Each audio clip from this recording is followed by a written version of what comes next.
tonight what I would like to do, I'd like to do 3 or 4 things. The first thing is I'd like to take a few moments and all of us say hello to each other. Hang on a minute, I'm going to give you that. This is a nice, friendly choir director. We're going to go one by one here in just a little bit. When you did that, I remember my first time in Nepal. First time I dealt with anyone from Nepal was in 1989, a long time ago. But my first time in actual Nepal, 2001. 2000, Nepal. We had a big conference. Was that in 2001? Yes. Okay. But I remember we all came together. This is before the meeting began, and all the leaders came, and they, gave you like nice flowers and scarves and all those nice things. And then they said, let's pray, and everybody started praying at the same time. And I learned the traditions in the church in Nepal. But we'll take a few moments in just a second, and each person will say hello. After that, I would like to take a little bit of time and explain about our ministry and what we do and how it might be able to be used by you. Okay? And I'll just give an overview of that. And then thirdly, I'll then try to connect it with some PowerPoint stuff. So I don't know if you want to save the energy on this, but we won't use it yet. We'll use it in a little while. Okay.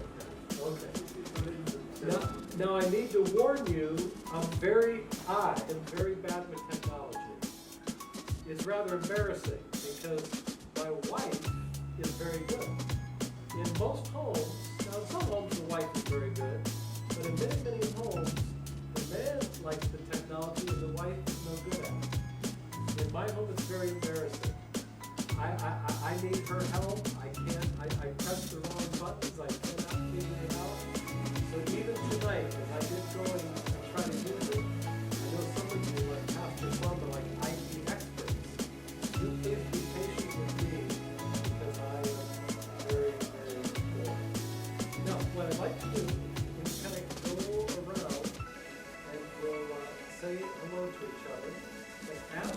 In my home, it's very embarrassing. I need her help. I press the wrong buttons. I cannot figure it out. So even tonight, as I get going and try to use it, I know some of you, like Pastor Samba, like IT experts. You please be patient with me because I am very poor. Now, what I'd like to do, how about if you take a moment and dedicate this evening to the Lord Jesus.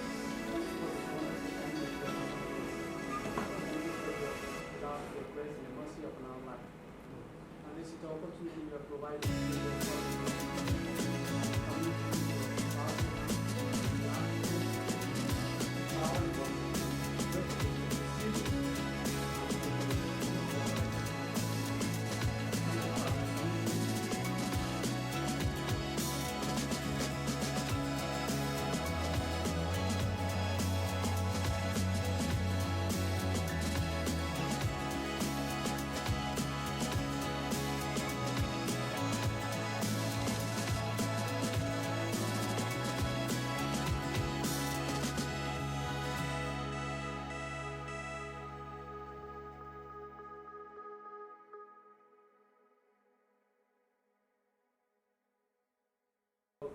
I will remember your faces, and I'll remember a few of your names.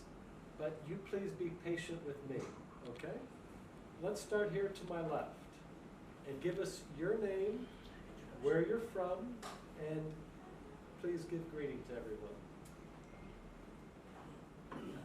Praise the Lord. Good evening to all. My name is Santosh Sudha, and I'm from Nepal. It's in Eastern Nepal Recovery Mission, and I'm working here now in the Alam Shari Saint School. And I'm now in the church. I'm working as a youth leader. Thank you, Jesus Christ. Thank you. That's good. Very nice. Are you married? Yeah. Children? Yes, I have now 6 months baby. Oh, you do? Yeah. Oh, that's nice. That's great. Well, welcome. Let's be thankful. Pastor Sona. Jai Masih. Jai Masih. My name is Pastor Sonam Kabo. I live in Kathmandu and I work with Burnham Mix International as a preacher, trainer, whatever. And I've been working with Jonathan since, actually, I know him since 1989. Long time, when I was with Camp Associate for Christ. So we've been partnering, providing training for pastor leader with Christian leadership training teachings. So I'm very privileged to work with him. I'm married to Rita. Rita has been here, I think three times since she was a speaker for the Women Conference. And we have 2 daughters, Karen and Priya, college graduates. First one got married, and second one is still single. She just finished master postgraduate mass communication. So she's working. So I also serve in a church, Kathmandu, called Elim Worship Church, as a junior pastor, and we have Christian school in Kathmandu. Teach at the Bible College, Lebanese Bible College, as well as Nepal Bible College, and also Pokhara Bible College, several Bible colleges, even in India. So I want to bring my greetings from Nepal on behalf of our family and church, and also Burnham Ministry, and so to all of you.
Heart for the broader body of Christ.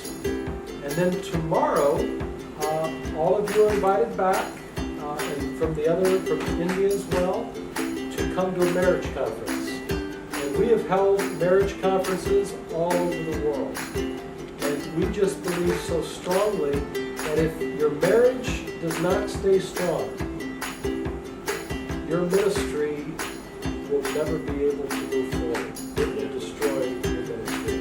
And if you want your ministries to have health and strength and bring honor to Jesus, you absolutely must build strong marriages. And for you guys, many of you, your marriages are actually harder in many other parts of the world. With many pressures. All of you have come from other parts of the world, even if your wife is with you. And the pressures of that. Many of you, you're here and your wives are back home. Well, how can you honor Jesus? How can you honor Jesus with your sexual expressions and your thoughts and actually what you do? Well, we're going to talk about many of those things tomorrow. And I hope that it will be an encouragement and a blessing to all of you. Friends, it is about 8:15, and we're going to stop at 9 o'clock for dinner. I want to just share a little bit right now about our ministry, who we are, and what we do. if you have a Bible, please take a moment and turn with me to what we call the Great Commission. And someone tell me, what is the Great Commission? What book of the Bible, what chapter and what verses? Very good. That's from a good preacher's kid. You probably heard the little story that two men were arguing about, both of them, these are now American men, and they were arguing about how well they knew the Bible, okay? And the one man was saying, well, I know so many things about the Bible, and I know more than you do. And the other man came back and said, oh no, I know much more about the Bible than you do. And the man said, I even know the Lord's Prayer. And the man said, well, I know the Lord's Prayer too. And this man said, well, tell me. Give me the Lord's Prayer. I want to see if you really know it. And so he started on the Lord's Prayer. Now I lay me down to sleep. I pray the Lord my soul to keep. And if I should die before I wake, I pray the Lord my soul to take. And this man said, I didn't know you knew the Lord's Prayer.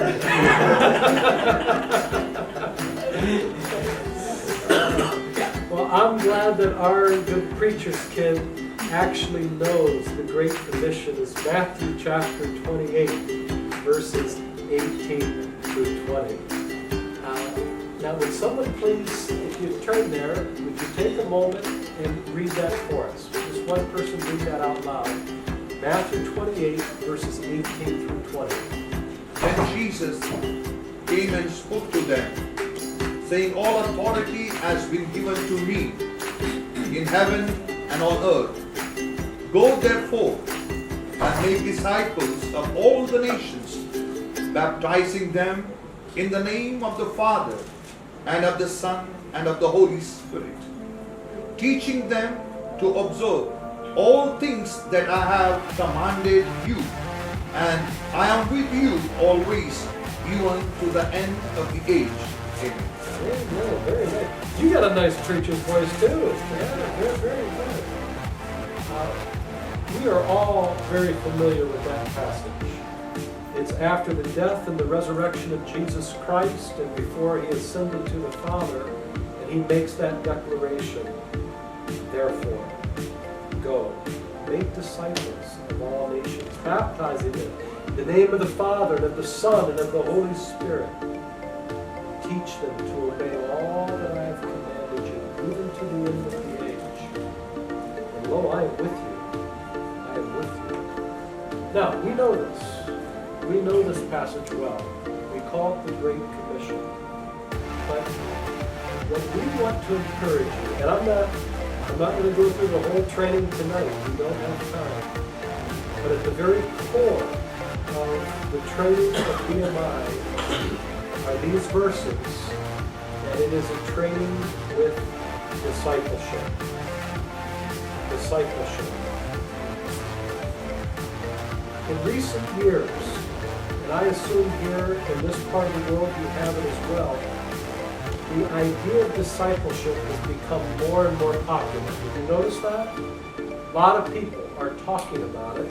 However, I find that very few people know how to define it or how to do it. We talk about discipleship, but what does that mean? How can you get your hands around it? And one of the things that with BMI, that's our ministry, Gurung Ministries International, that we emphasize is a certain way to do discipleship that is very simple, but also dynamic.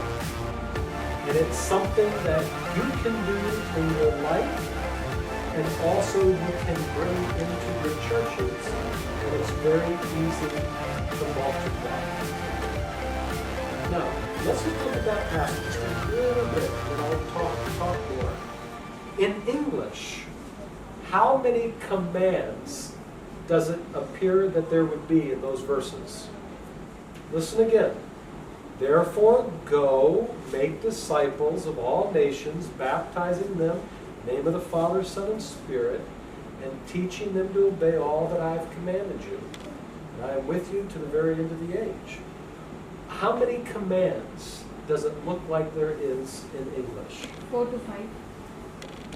Yeah. Well, she's fast. It looks like in English there are 4 commands. Do you see that? Yes. Let's go through each one. What's the first command? Does it look like? Go. Go. Okay. What's the second command? Make this. Make disciples. Be baptized. Third one is baptize in the name of the Father, Son, and Spirit. And the fourth command, it looks like teach to obey. It looks like 4 commands. However, this is very important. All 4 of these things are extremely significant, but in the original, in what language was the original written in? Greek. In Greek. In the Greek, there's only one command, not 4. There's only one. And it is Jesus' game plan, his strategy, that he wanted his followers to focus on until he returns to this earth one day. What is the one command? Of those 4, what is the one command? Preach. No? Disciple. It's right. Here's the command. Make disciples. Make disciples. Make disciples. And the other 3 that look like commands are ways in which are characteristics of how discipleship can be done. We make disciples by going. That's evangelism. Evangelism is part of good discipleship. We make disciples by baptizing. Baptizing talks about a full surrender to Jesus, identifying with Jesus Christ. We make disciples by teaching them to obey. Teach. We need to instruct about who God is, who Jesus is, to learn the things of the Word of God that we might grow to be more like Jesus, that we might learn to obey our King. But the focus is make disciples.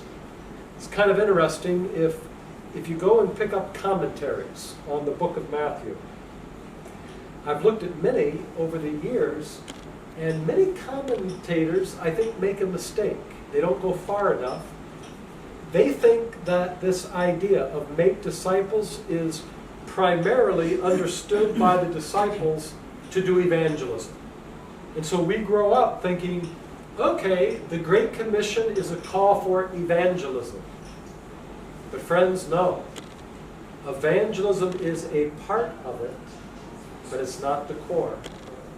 The core is to make disciples. Now, let's just take, for example, let's take our choir leader. Or actually, let's take this group right here, all except for the nice lady, the preacher's kid. Because the original disciples, there's no ladies, so they weren't there when Jesus said this. So I hope you're not upset. Okay. So let's say right here, let's say, okay, I'm not Jesus, but because of, let's just say that I'm pretending to be Jesus just for a moment, this part of the world. And so I know that you don't have like 1,000 churches under you or anything like that, but I just really felt led to come and to be with you and to have our representative in the Nepalese world. And so it's really our privilege to be with you. So we're not going to go over the whole outline, but just that was my grandfather. He was a minister. He started off the ministry line. My son, though, is not going to be a minister, so I guess it ends with me as far as full-time instruments. He's a business guy. We're from Akron, Ohio. I don't know if you've ever heard of Ohio. Let me tell you what Ohio's famous for these days. If you like basketball, have you ever heard of a guy called LeBron James? LeBron James, there you go. Adrian's heard of LeBron James. LeBron James is the most famous professional basketball player in the world. And LeBron, he grew up in the same city in America that I grew up in. And that's Akron, Ohio. There's my mom and dad. They're now in their big 80s. And by God's grace, they don't travel hardly much anymore, but their minds are still good, and they pray. So they know that we're gathered here tonight. They know that my mother and father are praying for us. Here's a picture. There's my father. That's 1989.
Asking the question with the 7 steps. What does every Christian need to do? So think about in your church, what does every Christian need to know? Because it's the beginning of how to live out the Christian life. And when we come back, I will review what the 7 steps are. But this is a very unique material. The material, and I'll pass it around here after dinner, the material is what we call extended outline. It's not a book. The reason it's not a book is that everything we do is designed to be used for multiplication. If we handed you a book, you then are forced to try to figure out how to design an outline to reproduce it. Instead, we have it in outline format so that it becomes very easy for you to understand the material, but then if you choose to use it and to teach it, you can reproduce it very easily. Okay?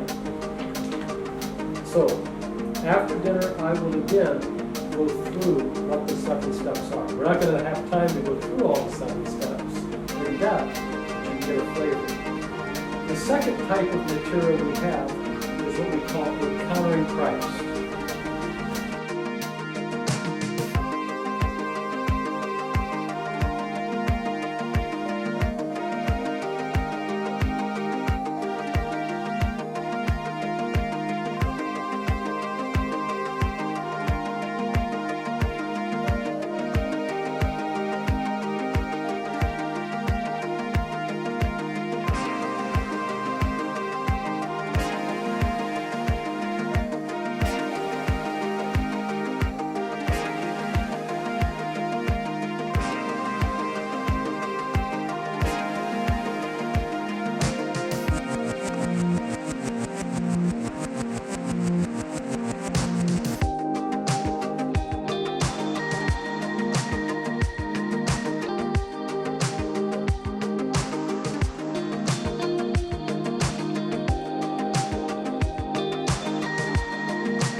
weeks. And I was a little surprised at my hotel. They have a scale, and I picked up about 1 kilo on my trip. And so I'm a little bit, I just have to be careful as life goes on. Just for fun, can I tell you where I'm going to hold either training events or meetings like this between, we'll say, September and Easter this year. I mentioned we're small, but I travel a lot, work with key leaders. So I was in Kathmandu last week, had a wonderful week with very encouraged some of the young leaders. And I was in Bangalore, now we're in Abu Dhabi, and then I go home, don't have to go international, go to events. In November, I'll go to weekend meetings in a place called Novosibirsk, which is Siberia, Russia. And then I'll be in Nizhny Novgorod, Russia. Then I'll be in Warsaw, Poland, Kiev, Ukraine, and the capital of Belarus, a city called Minsk.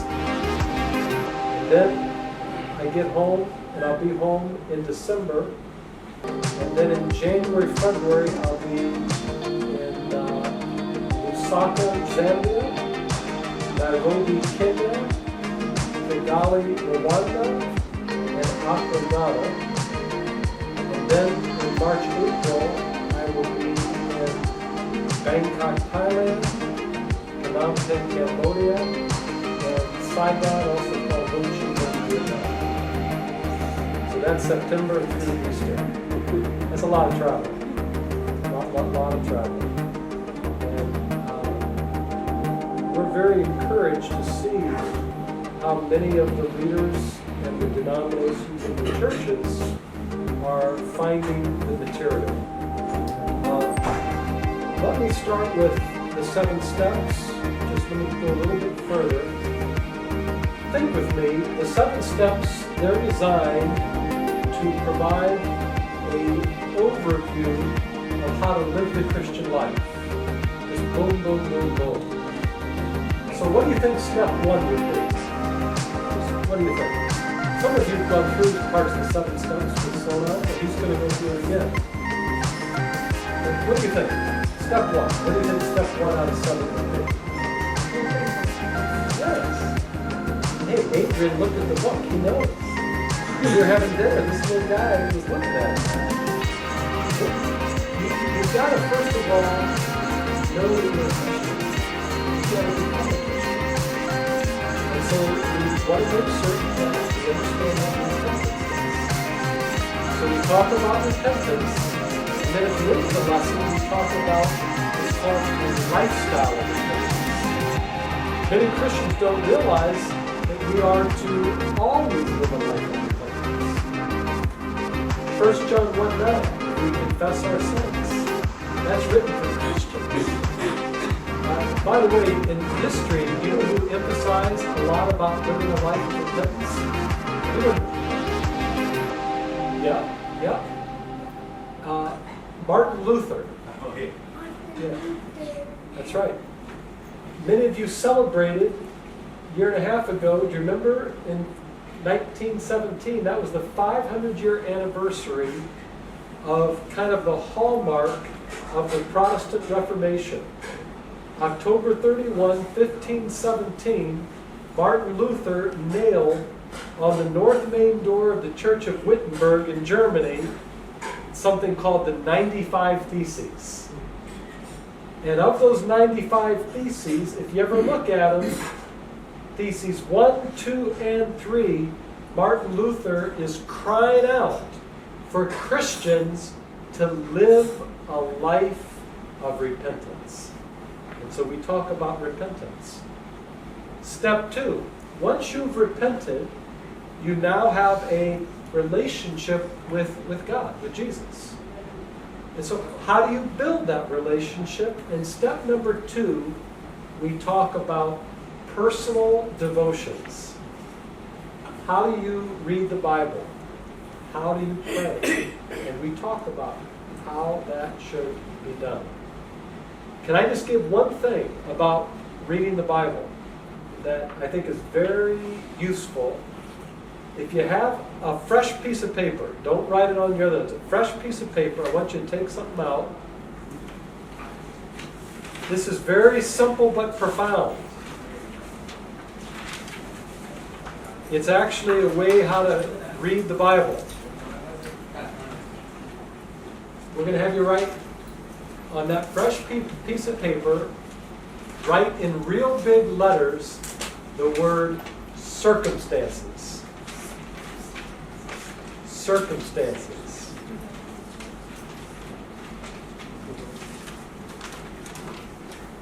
Real big letters, the word circumstances.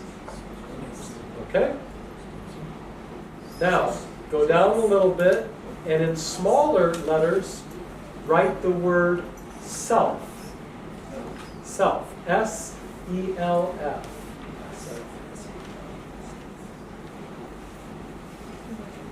Okay? Then go down a little bit, and in real small letters, write the word God. Okay? Now, I'll explain it, but this is how most people read the Bible, and this is how most pastors preach their sermons.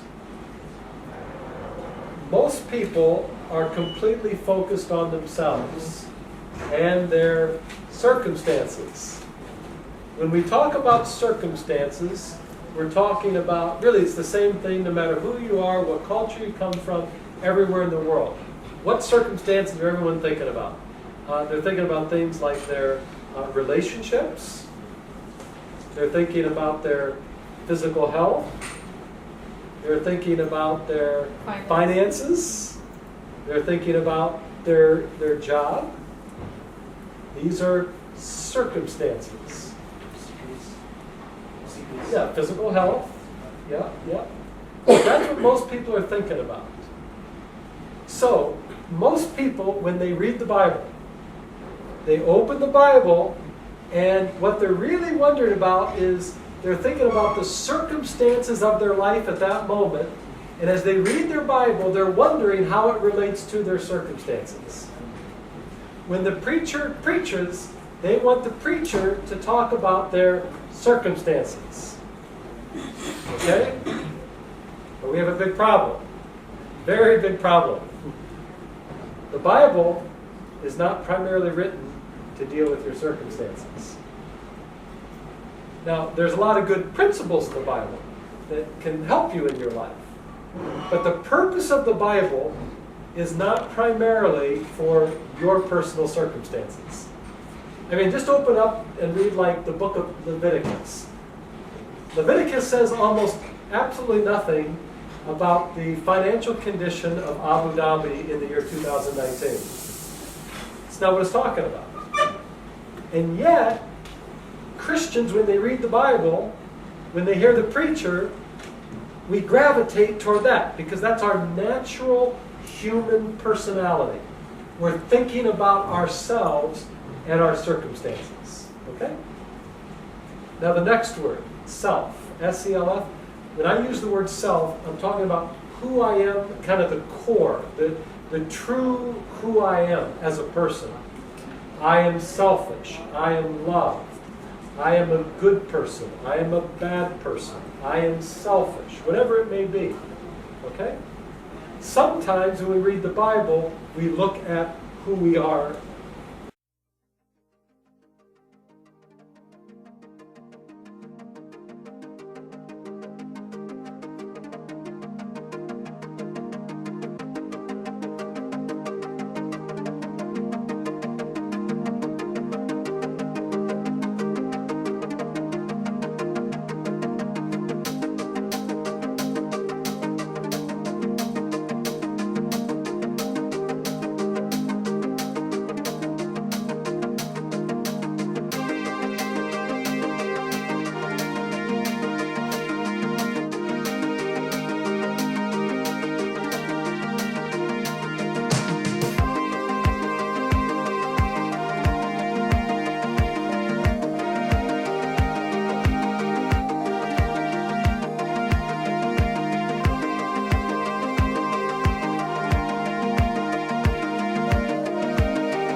of your people will follow your example. Not all of them, but many of them will.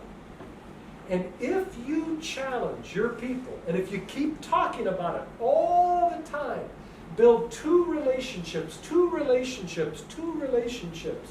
you will develop in your church a setting that becomes evangelistic.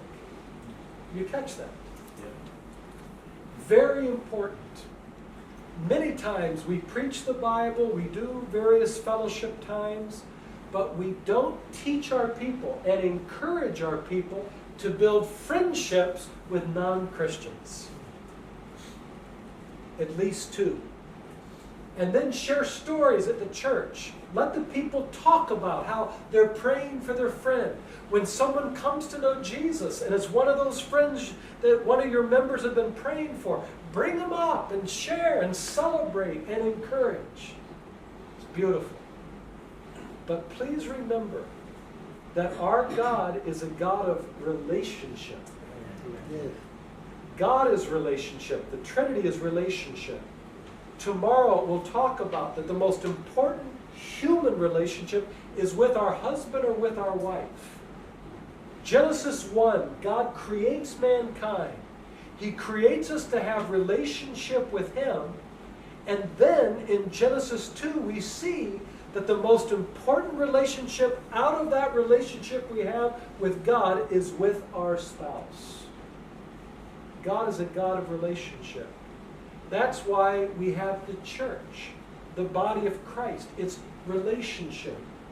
The reason the strategy that Jesus had for the world, He said, make disciples. And at the core is relationship. It's always been about relationship. And so why should it surprise us when it comes to evangelism that though at times God can work a miracle, it's beautiful, most of the time in evangelism God is working through relationship. It's always been about relationship. So step number 6, evangelism. Step number 7 is discipleship. And with discipleship, I've just given a real quick flavor.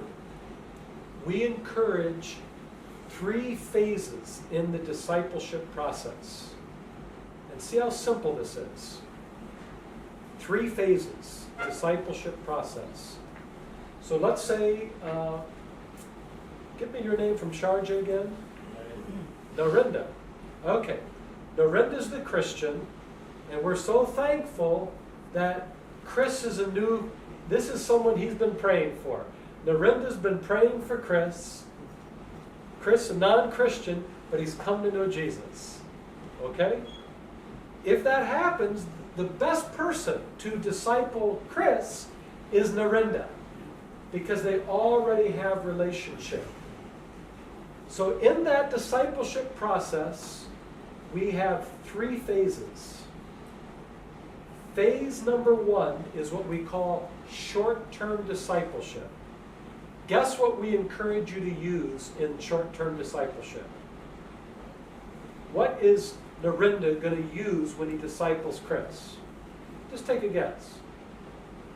What have I been talking about for the last 12 minutes? Relationships. Good? Hey, where's that little book, buddy? Adrian? Use the 7 steps.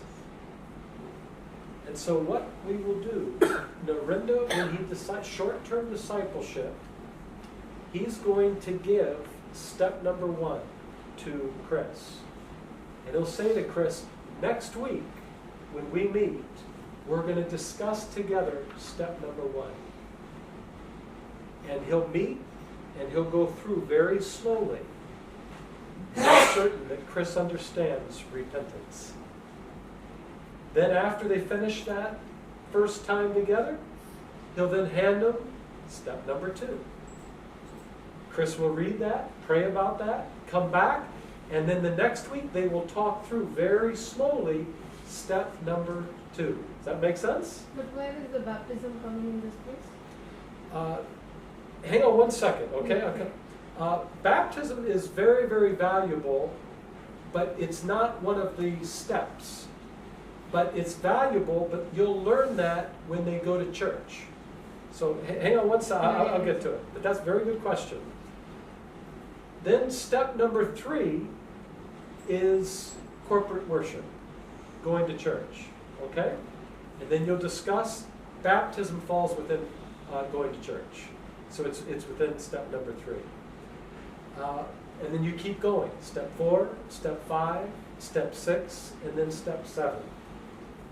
If you meet once a week, if Narinda meets with Chris once a week, how long will it take them to go through the 7 steps? How long should the short-term process take?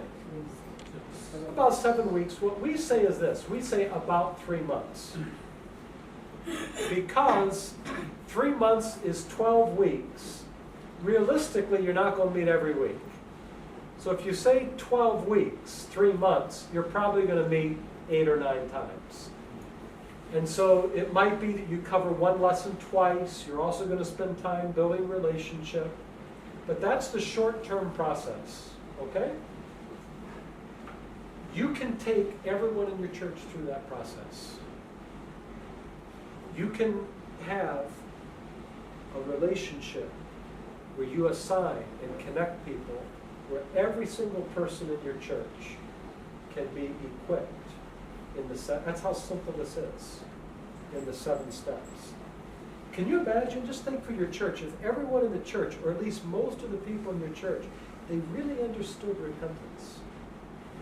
They understood how to do personal devotions.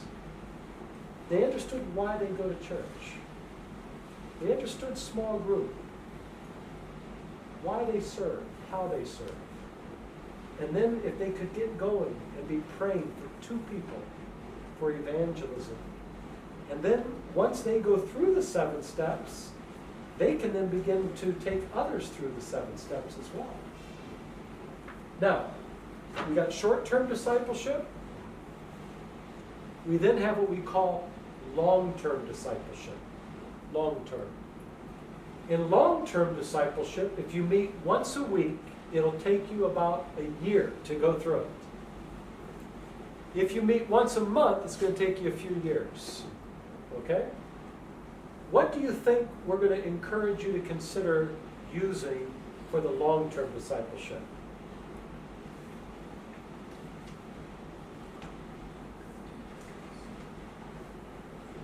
This is what we call Encountering Christ. If you don't want to use this book, find another book. But something that teaches your people about the Bible. Our people must learn the Bible.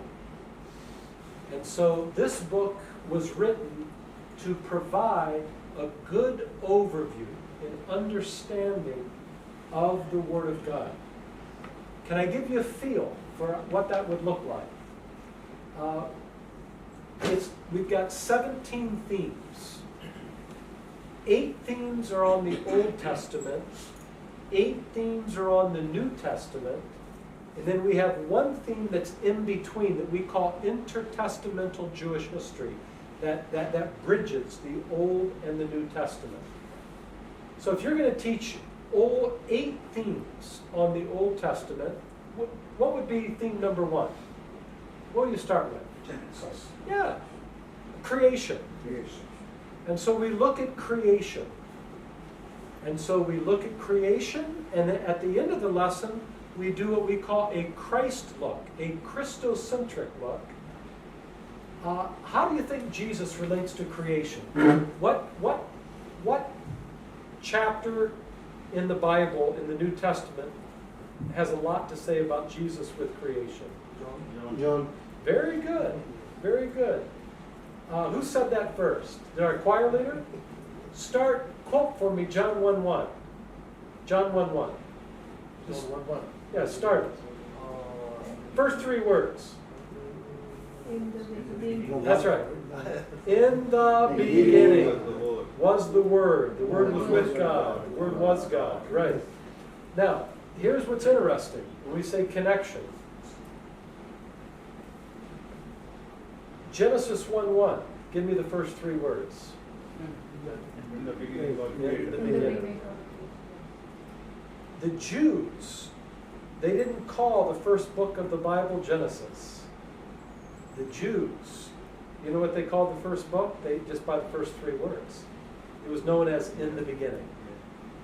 And so when John establishes his book and starts off, in the beginning, every Jew would immediately think of Genesis chapter 1.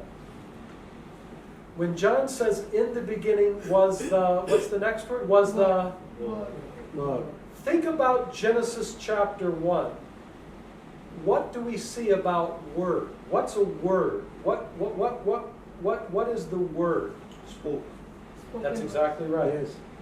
In Genesis 1, over and over again, it says, and God said, let there be light. There was light. God said. God said. God said. What was going on with the babies under Pharaoh? Pharaoh was killing whom? All the children. The baby boys. Okay? Then God spared Moses. Moses was raised in Egypt. Right? Correct? Yes. Okay? Now, God calls Moses. Moses leads the people of Israel. They have the 10 plagues. He leads them through the Red Sea and into the wilderness for how long? 40 years. While they're in the wilderness, they have early on, there's some primary trials. The trials are all the same. The trials are asking one question. Israel, will you learn to trust God? And that's the same trial we face today, by the way. Everything we deal with is, will you really trust God? You trust that God loves you, that He knows what He's doing, and that God's in control. You trust God. That's the core of living the Christian life. Living a life of trusting God. So will Israel trust God? And initially deal with what we call basic necessities like water and milk. Then they got really serious. Shortly after that, they actually tested God. Do you know what I mean by test God? Test God means it'd be like Adrian did it. There's one thing about Adrian saying, okay, Dad, Dad, I would like a chocolate bar. You like chocolate over there? Okay. Dad, I'd like a chocolate bar. Okay, that's one thing. But when Adrian says something like this, Dad, if you need chocolate, he will buy you a chocolate. That's putting the dad in the test. Okay? And then the final trial with Israel was that they actually, when Moses went up on the mount and didn't come down for a while, they didn't see their leader and they erected a golden calf and they bowed down. Very, very sad. Now, think about the life of Jesus, how he echoes, how he recapitulates is a fancy word, how he lives out and fulfills, illustrates the life of Israel. When Jesus was born, what was Herod doing? Killing the babies. Right. Same thing. And then, that's right, out of a dream, Joseph took Jesus and they went to Egypt. And then, I'm just going quick now, but in Matthew chapter 2, verse 15, which is a quote from Hosea 11, chapter 1, there's this statement. Out of Egypt I called my son. That is not a reference to Moses any longer. That's a reference to the nation of Israel. Jesus not only is, if you will, the new Moses, greater than Moses, he also is representing the entire nation of Israel. And so notice how that thing is built. With Israel, Moses takes them through the Red Sea. For Jesus, Red Sea, baptism. After the baptism, Jesus enters into his wilderness for how many days? Again, you hear the echo of Israel in 40 years. in his trials, the first trial in Matthew is Satan comes and he says, make the stone become what? Bread. That gives symbol of the basic necessities of life. The second trial is he took Jesus up on a high mount and he would say, throw yourself off of the temple because the angels will catch you. And obviously, if you jump off the temple and the angels catch you, everyone's going to know you're the Messiah, the Son of God. And Jesus said, do not test the Lord your God. Because in many ways, it would be like jumping off the temple, forcing God to demonstrate his love and protection and care for his Son. And then the third trial was Satan said, you bow down, and worship me, and I'll give you all the kingdom of the world. But Jesus did not bow down to the golden calf. He did not bow down to Satan. He was faithful in his trials. It's just very interesting. And so, when it comes to like the great Exodus, a lot of people look at the Old Testament and they forget the Old Testament most of the time is presenting physical images to teach spiritual truth. The New Testament, you have the spiritual reality in Jesus Christ. A lot of people go back to the Old Testament and expect to see the Old Testament again. No. Those were physical teachings, physical issues, material physical, to teach, to point to the ultimate spiritual truth. So in the Old Testament, you have like the Exodus. Exodus meant Israel was released. It was salvation for them. They were saved from the slavery of Egypt. Okay?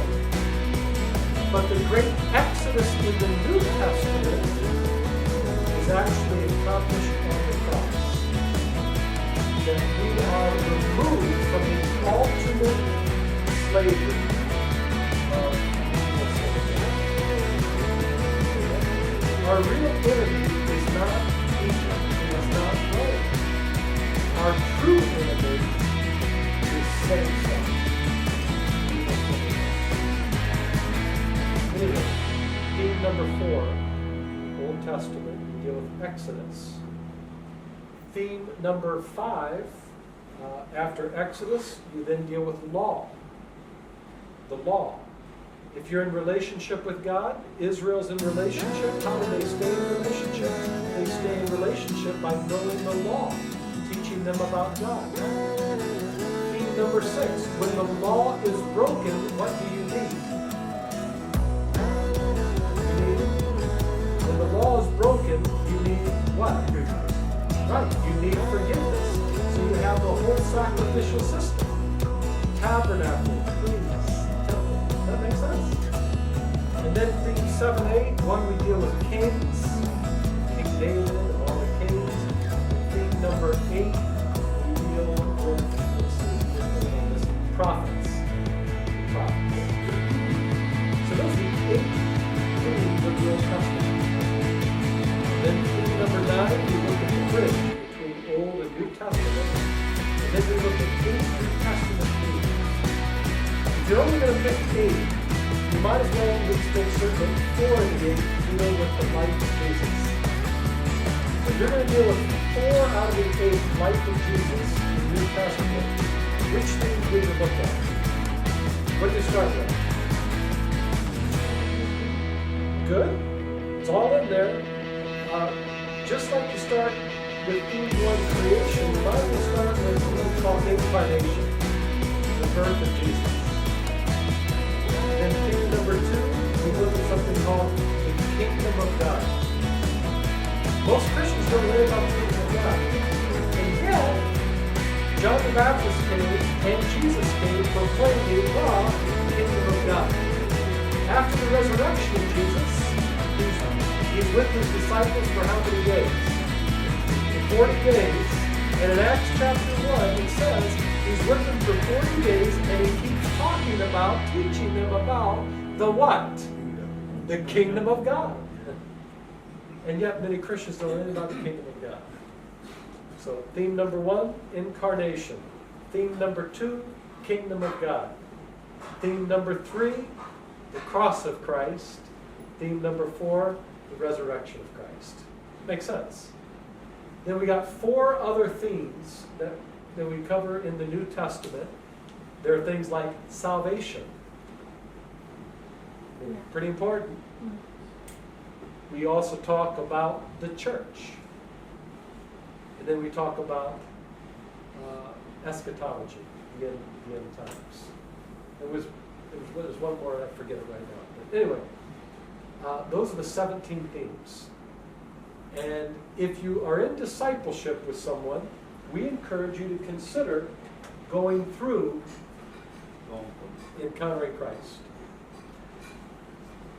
Now, let's go back to Narinda and Chris. In the short-term discipleship, they met 7 steps. once a week, 7 steps, okay? They start the long-term discipleship. If you meet once a week, it takes you about a year. If you meet once a month, it takes you a few years. But let's say, just for convenience sake, they meet once a week. If you meet once a week, that's 52 weeks. Realistically, how many times will you actually meet? Realistically. If you're committed to meeting once a week, you're not going to meet all 52. How many are you going to meet in a year? 70. Well, I hope you meet more than half. I hope. I'd say 35 to 40. Really difficult to meet. 14. If we intensively want to meet them, 14. Right, 30 to 40. Fair? Let's say you meet 30 times. Hopefully you meet 30, 35 times. Let's say 30. You meet 30 times, but we only have 17 themes. Why do we want you to meet 30 times? For What? a good relationship again. Very good. We want to keep working on that relationship. Good. Why else? Or maybe Chris found one more guy. If that is the case, we're going to let Chris take him through it himself. That's good thinking. Secondly, we want to keep going through the 7 steps. That even though we've covered the 7 steps, we keep reviewing them. We want to make certain that our disciple is doing repentance, is doing the devotions, goes to church, serves in the church. So we keep reviewing. Okay? Does that make sense? Yes. So, if you can do some of this, Pastor Sonam is going to be here for the next 9 days. And he'll come back even after that. And he would like to do trainings in any and all of those areas. Okay? Now, let me just go back to our PowerPoint here. I'm going as fast as I can go. Usually when I train on the 7 steps, I take 3 to 4 full days just to go through the 7 steps. When I teach Encountering Christ, I take 8 full days. 8 hours a day of lecture. Right. Right. So I'm just trying to get a real quick overview feel on this stuff. Thank you very much.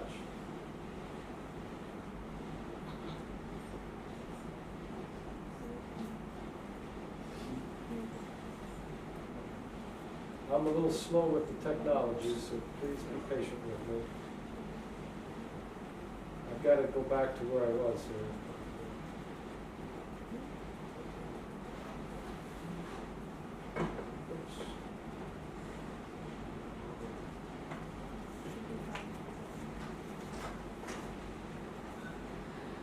What's going on with that? Okay.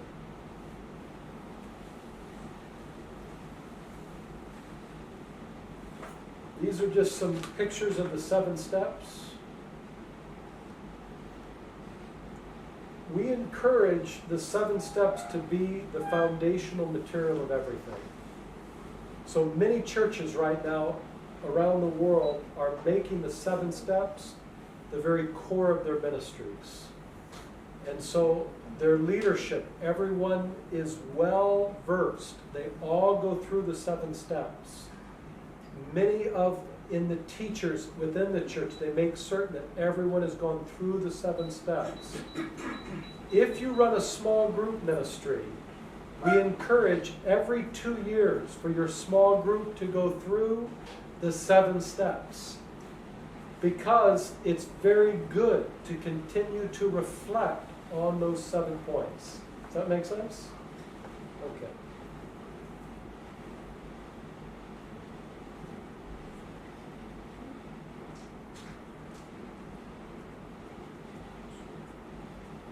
Just looking if there are any interesting pictures that you might enjoy seeing here.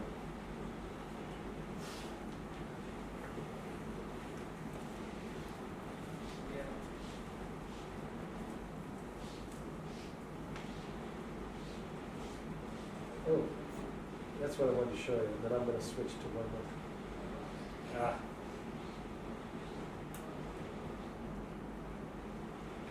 This is Nepal.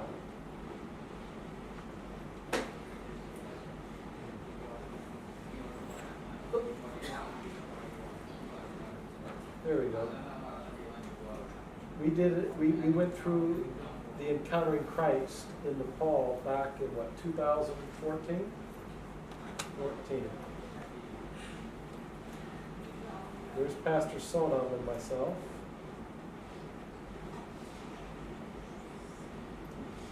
This guy, by the way, I won't tell you all the stories, but this guy is one of the top leaders in all of Vietnam. Now, I'm going to jump right now. I just want to show a couple of the practical priorities.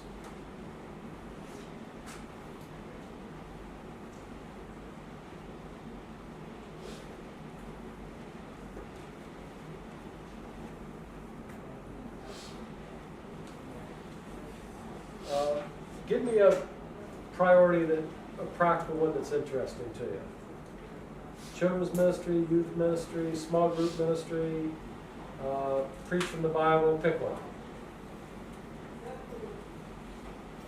Just pick one. Youth. You want to see youth, okay. All of our practical material, and in a moment I'll show you which ones we have, are set up. Let me pass these out. This is the Encountering Christ book, and this is the 7 steps. 7 steps is outline form. Encountering Christ is workbook form. Pass those out. All the practical material is set up the same way as the 7 steps. Where you can't, it's not seen very clearly. Is there a way to make that a little bit clearer?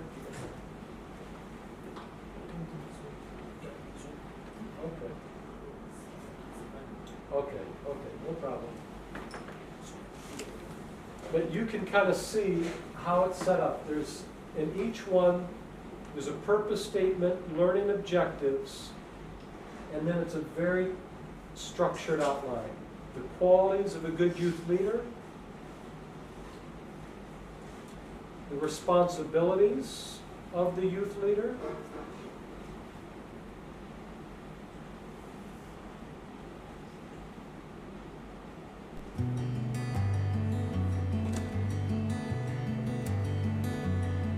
and then we provided out a class assignment. I think just for time purposes, let me go back to the PowerPoint and let me show which materials we have.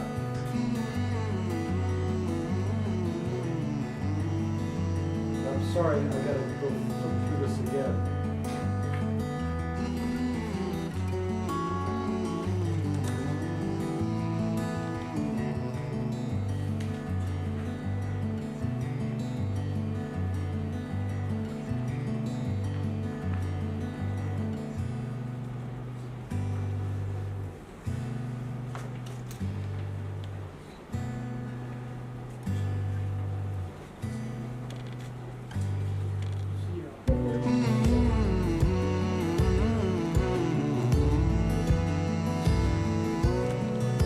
books. So we actually bought the rights back. So, yeah. So, anyway, then probably one of the hottest of the practical materials we have right now is the second from the bottom, called Technology and Your Family.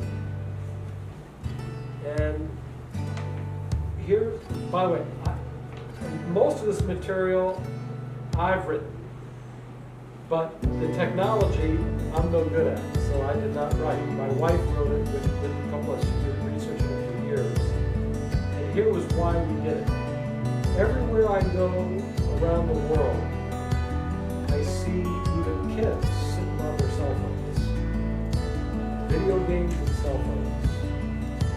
And I'm not saying that's wrong, but the Christians need to be educated to know the good things, the bad things, and the things to be careful of. For example, let me just give you one. This has nothing to do with Christianity. This is just research. Research has demonstrated that those that are sitting on their games and their video and their phones for too many hours, year after year, it literally changes the shape and the mapping of your brain. Let me be blunt. You're becoming stupider, not smarter.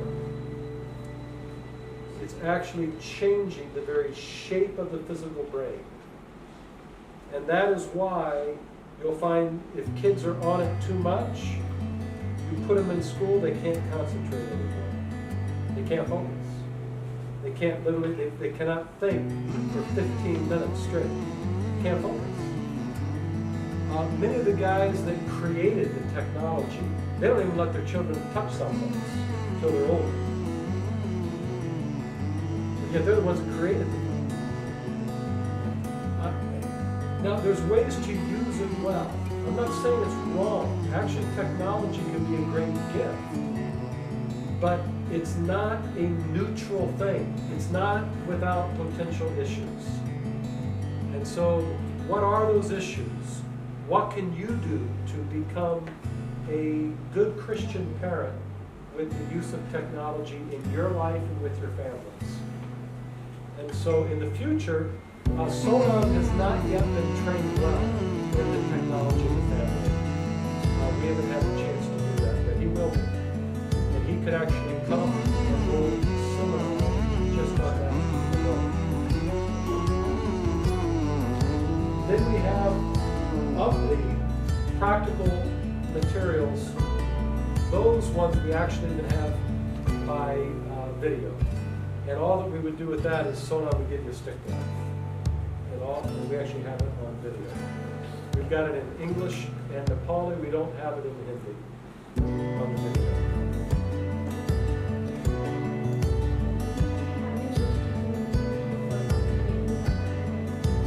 We do not. We do video recordings. When we did the recording, we actually brought in like a professional camera crew. And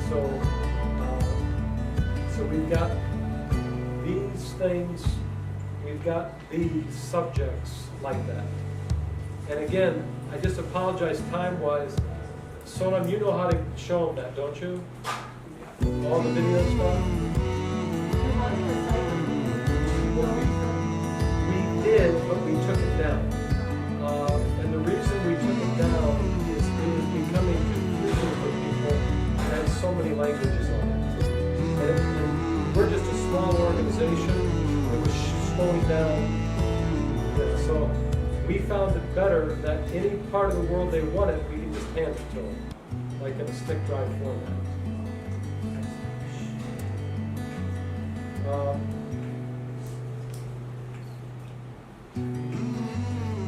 So let me repeat again the three types of materials that we have. We've got 7 steps.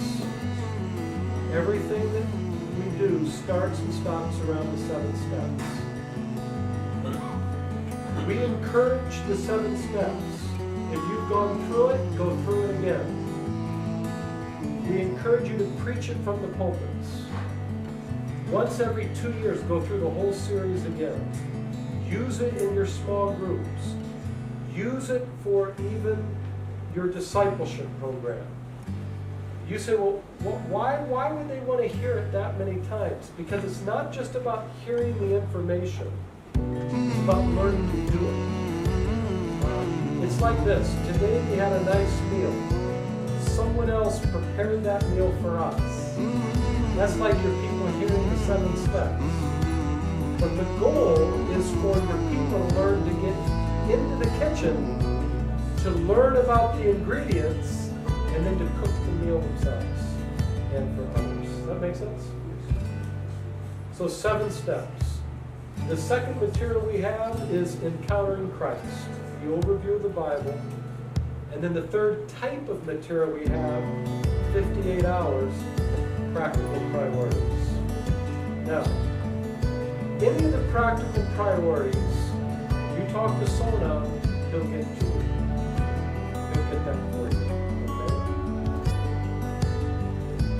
You don't need to go to a seminar for it or anything. You may want a seminar one day on technology in the family.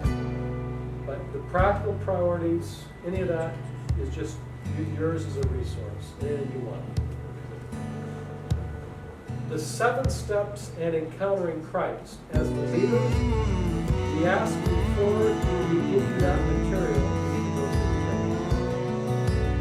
Because I hope you have a good taste, but you need to go through the training, and then you're welcome to have it. We don't charge anything for you to use the material or anything, but we ask that you go through the training. And Sona is here. He will go through that training with you. And with Pastor Sam and Sona, you all can work on how he can continue to come to finish even the Encountering Christ.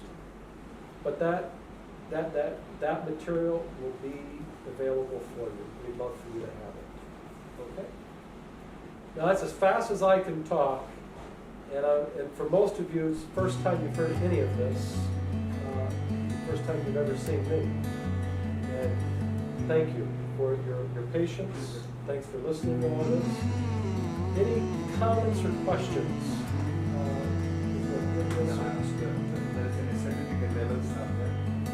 What we do is that when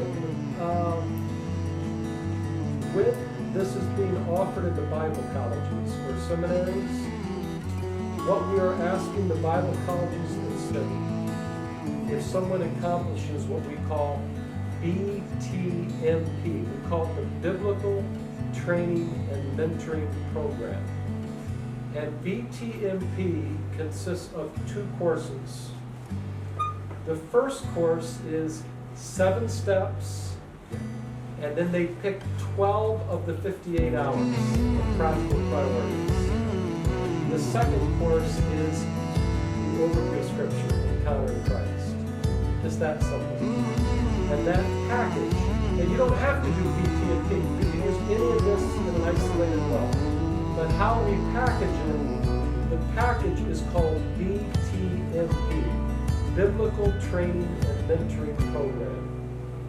And again, Son, he takes he's in 2 Bible colleges, the top schools in Kathmandu teaching BTMP. The first course, 2 courses. Course number 1, 7 steps and 12 of the 58 hours. You just pick whichever ones you want of the practical priorities. And then the second course is the overview of Scripture from a Christ-centered perspective we call Encountering Christ. And what others are doing, some denominations like to do, they like to take that BTMP and they can even use that for like ordination and stuff. At the Ebenezer Bible College, where I'm teaching them.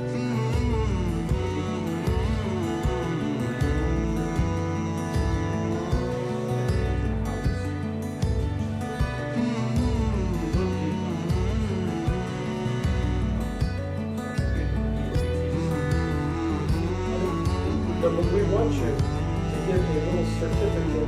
We're also doing a separate certificate. So in agreement with the college.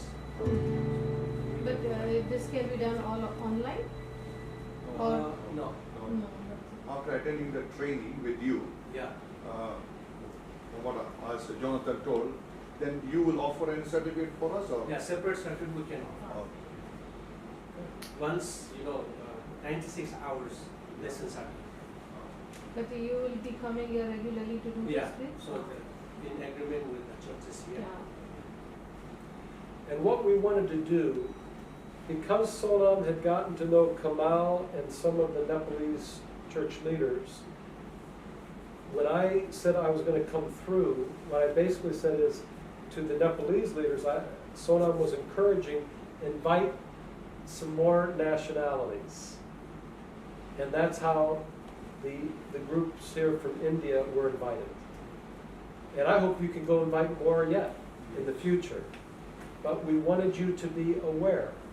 Please hear this, know our hearts. As I said at the beginning, we will never say that our material is better than anything. It's not better, or it's not what it's about. What we have done is over a lifetime, we've built a certain type of material that is very helpful in the discipleship process that can be used for the local church. We enjoy the privilege to share and make that available. If you find that it's useful, praise the Lord, use it well. If not, hopefully you can take a couple ideas, and even that will be a blessing for you. That's our simple heartbeat. Any other questions or comments? Good. Yeah. I said we'd finish here before 11 o'clock, and we are. We are done. It's been a joy to be with all of you. I hope that most or all of you will be able to come with your spouses to the marriage time tomorrow. I think it will be very, very special. I want to again say thank you to Kamal. He's the one that figured out this place and organized this. And Pastor Sam, thank you very much for all those that helped put this together. God bless you. Thank you. I'm going to turn it back over either to Kamal or Pastor Sam. Okay. All right. In Thank you very the much. end, we'll get one. Okay. That we have a very good camera. Thank you very much, Dr. Pranama. It's our pleasure, and we are really blessed. And these materials are 7 steps we have gone through already. And for us,